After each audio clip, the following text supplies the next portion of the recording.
con otro precandidato y en este caso como gobernador de la provincia de Chaco. Estamos hablando del diputado nacional Gerardo Cipollini. Gerardo, ¿qué tal? Muy buen día, ¿cómo le va? Roberto Espinosa lo saluda. Hola Roberto, buen día, ¿qué tal? Gracias por llamarme. No, por favor. Gerardo, dije bien, ¿no? Ya lo puedo presentar como precandidato a gobernador de la provincia de Chaco por el radicalismo. Bueno, ustedes saben que yo había prometido durante mi campaña como candidato a diputado nacional recorrer el Chaco para tener contacto directo con todos los amigos del Chaco, ¿no? Personas físicas, instituciones. Bueno, vino la maldita pandemia que nos confinó a todos, no había vacunas, el Congreso estuvo cerrado varios meses, luego se comenzó a sesionar en forma remota, no era la esencia del Congreso, pero bueno, fue una solución intermedia que se le encontró, y bueno, finalmente han llegado las vacunas, la pandemia, ahora pareciera que hay alguna noticia en contrario, pero parecía que estaba en estado de remisión, con lo cual, bueno, nos hemos sentido capacitados para cumplir ese compromiso, y bueno, estoy recorriendo el Chaco a lo largo y a lo ancho, y en la oportunidad de visitar a unos colegas de ustedes, se me preguntó si yo estaba haciendo esta recorrida en función de una precandidatura a gobernador.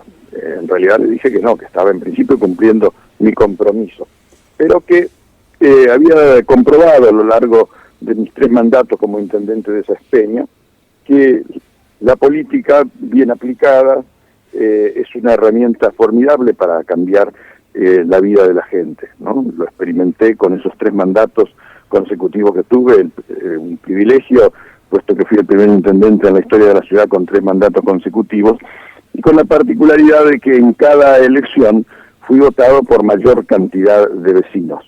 Normalmente da la impresión que uno va reduciendo sus posibilidades, pero bueno, ese hecho demostró cabalmente que la ciudadanía, cuando encuentra a quien lo representa y cumple de alguna manera sus expectativas, es convalidado. Y en consecuencia dije que sí, que esa experiencia adquirida en el manejo de la segunda ciudad más importante de la provincia del Chaco, en la que se efectuó una transformación sustancial en base a una gestión que fue austera, que fue muy transparente, que fue muy eficiente en materia de administración de los recursos, puesto que logramos una obra pública más que distinguida y rescatable y destacable. Pavimentamos más de 500 cuadras con hormigón, hicimos centenares y centenares de calles de ripio, no dejamos ningún barrio sin un acceso consolidado, ya sea por pavimento o por ripio, más de 70 plazas con juegos infantiles, más de 100 kilómetros de veredas vecinales, una acción social remarcable y destacada, atendiendo algo que no era un compromiso de los municipios hasta la infausta caída del gobierno de la Rúa, que obligó a los municipios a empezar a dar de comer a sus vecinos. Lo hicimos, atendimos la emergencia y luego mantuvimos nuestros comedores y merenderos. Una acción cultural más que destacada, puesto que ha trascendido los límites de la ciudad y se convierte Sáenz Peña en un ícono cultural del interior del Chaco. Y bueno, y que todo eso, en salvando la escala, podía imaginarse que se podía hacer en el Chaco, ¿no? De tal manera que, bueno, por los dichos y por los hechos se me ha puesto, de acuerdo a lo que recibo en todos los lugares a donde voy, una expectativa de ser un posible candidato a gobernador de la provincia. Ajá. Y en ese aspecto, diputado, en ese aspecto, usted está trazando un camino, se podría decir, al igual que están trazando también otros correligionarios suyos, como Víctor Zimmerman, como Leandro Esdero, que también recientemente reconoció que va a ser candidato a gobernador.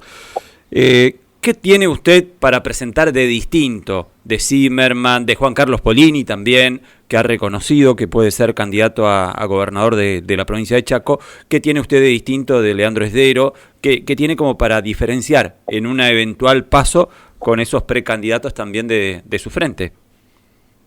Bueno, evidentemente dentro de nuestro espacio político, en sus vertientes interiores, hay amigos que sienten que, bueno, que están habilitados y capacitados para asumir el desafío de administrar una provincia que presenta muchas dificultades, la verdad que presenta muchas dificultades, hay problemas irresueltos a lo largo y a lo ancho y algunos que se agravan día a día, e imagino que, bueno, de mantenerse el rumbo que están adquiriendo las gestiones y las campañas, pienso que las elecciones PASO serán la herramienta fundamental para dirimir esas cuestiones, poniéndolas a consideración de la ciudadanía.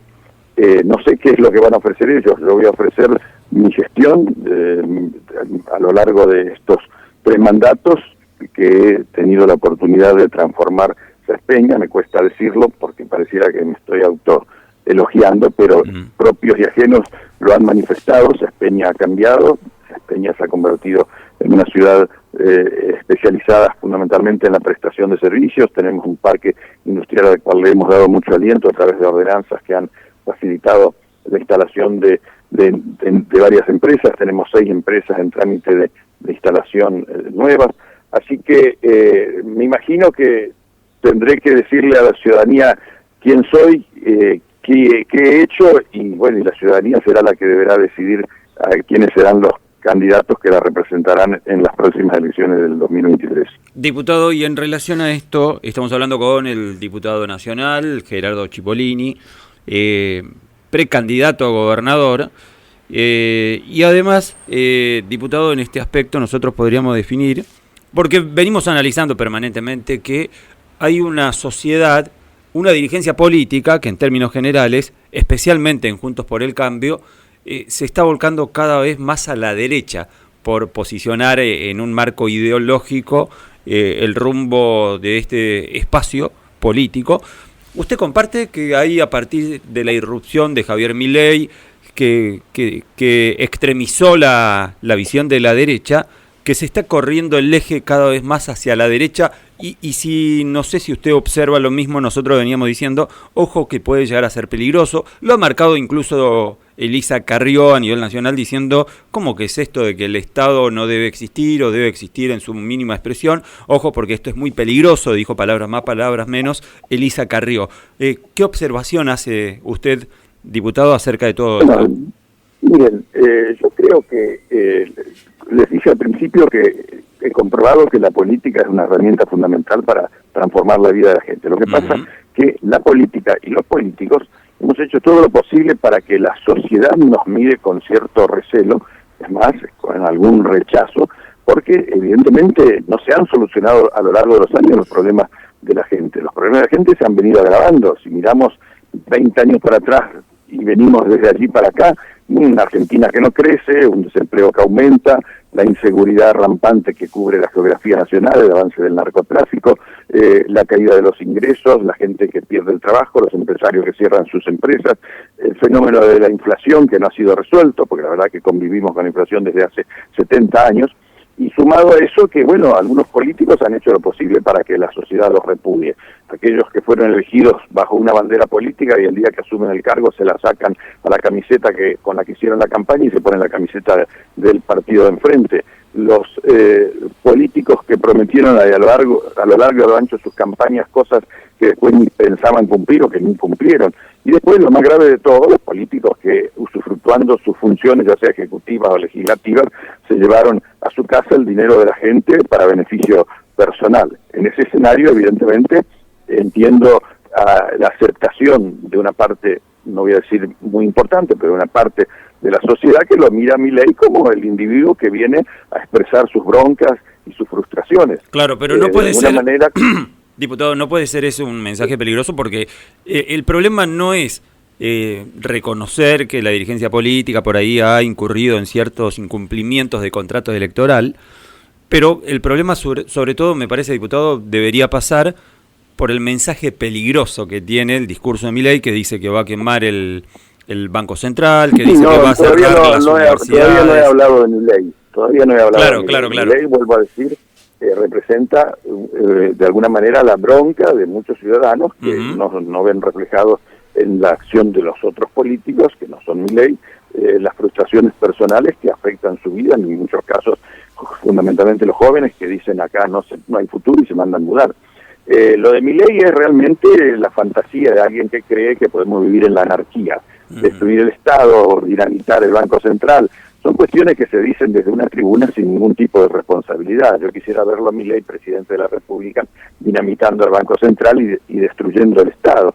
Una nación sin Estado es una nación inviable, es volver a la época más primitiva de la organización social.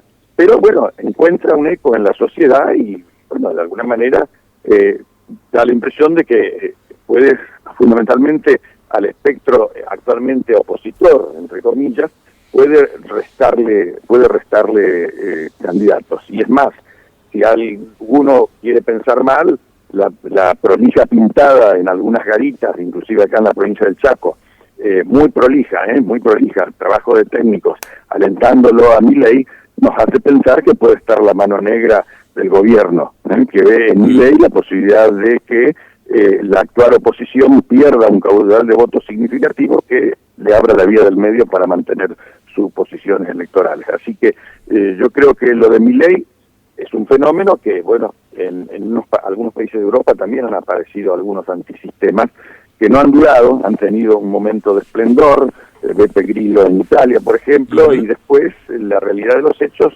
obligan a quienes tienen que tomar las medidas a cambiar de actitud. El teorema de Badini todavía no le ha sido aplicado a este muchacho, pero creo que si marcha por este camino en algún momento va a tener que estudiarlo.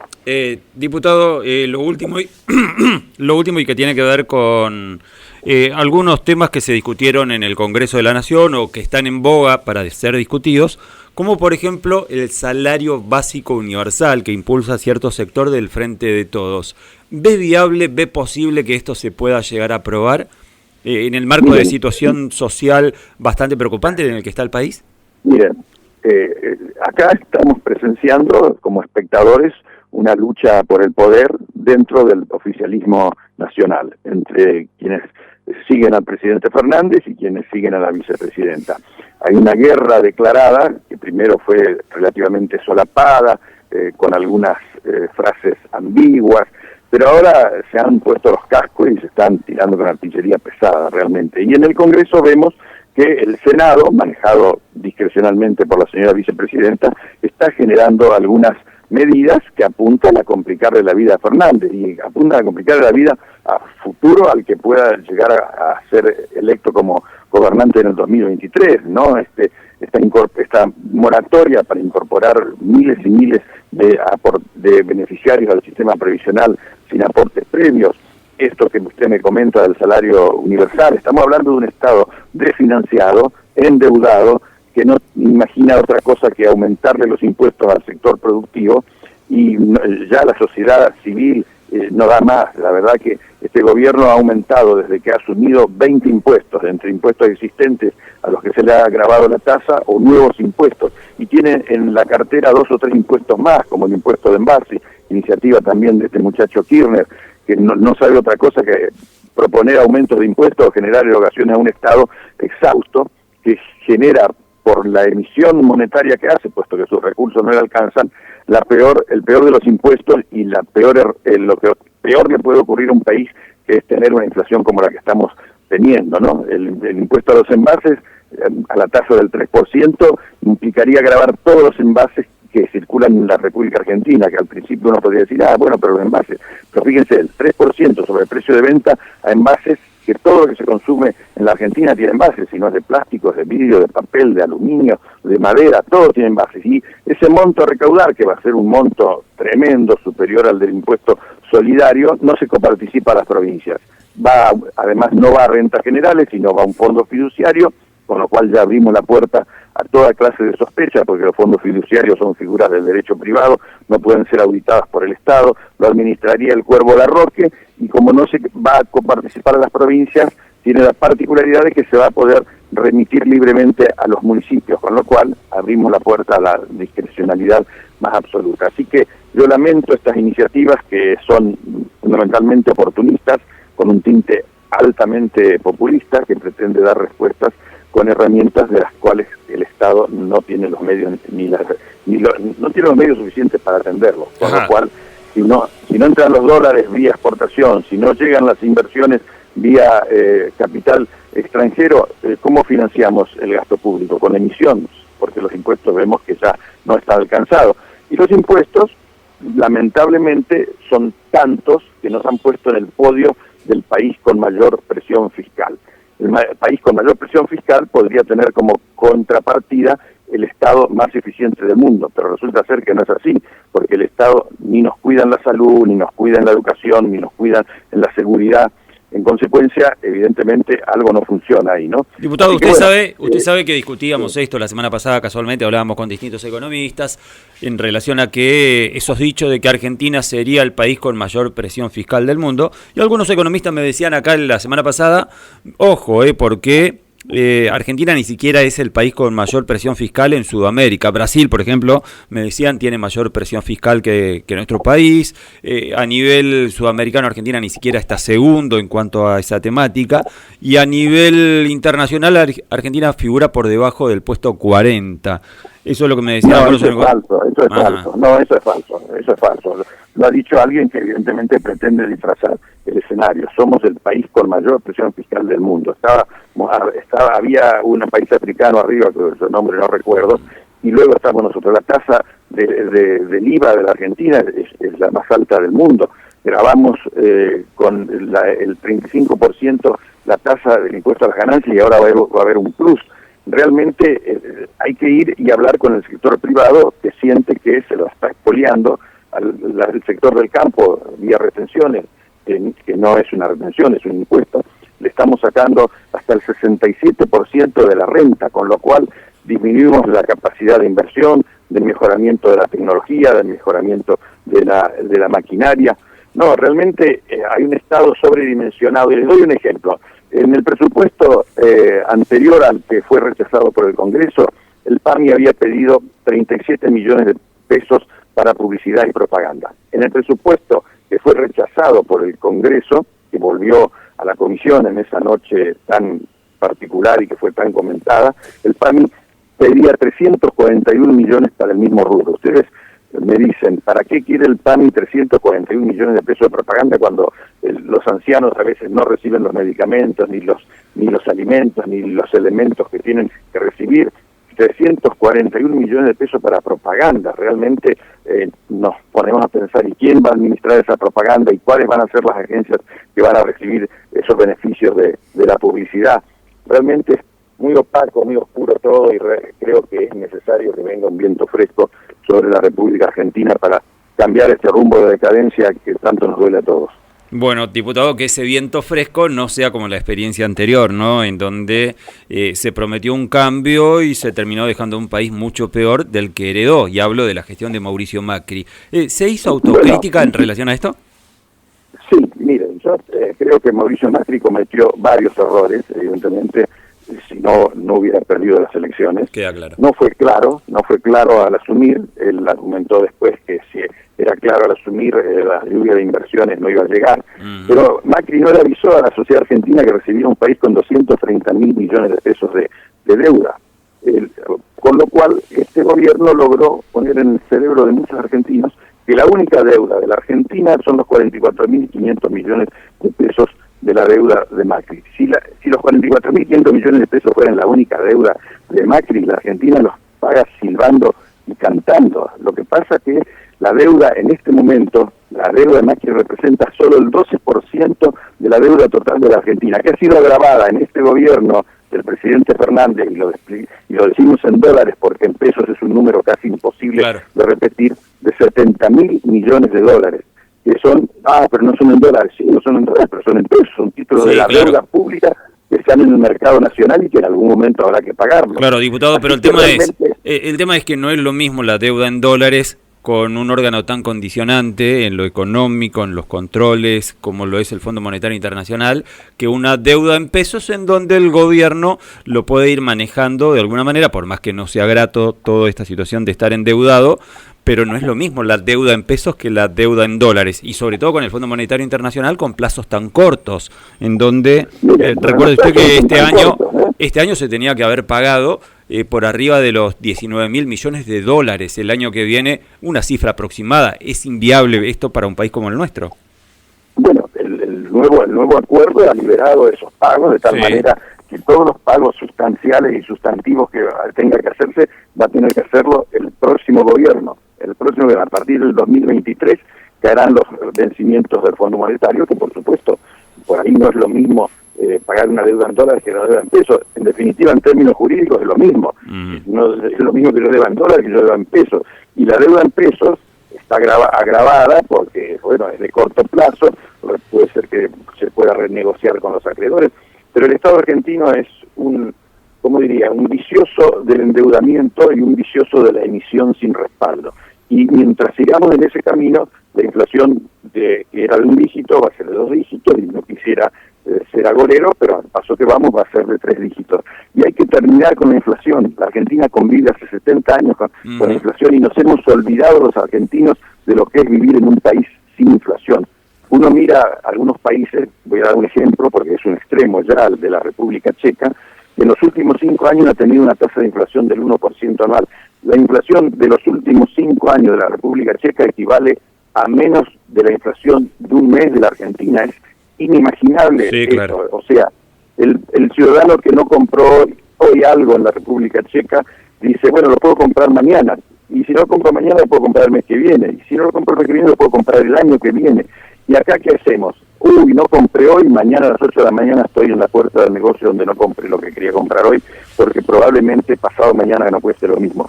Realmente no cobramos conciencia de eso y la inflación destruye todo, el salario de los más humildes porque no pueden reaccionar para adecuar sus ingresos a la tasa de inflación, elimina el ahorro en moneda nacional, impide la planificación de corto, mediano y largo plazo, destruye todo el esquema productivo porque realmente se pierden los valores de referencia, porque uno no sabe si lo que hoy en esta cuadra cuesta 100 y en la otra cuesta 200 y en la otra cuesta 300, ¿por qué es eso? Y bueno, uno porque lo tenía de antes, otro porque remarcó en exceso, otro porque inclusive por ahí ni quiere vender porque no sabe a qué precio va a reponer.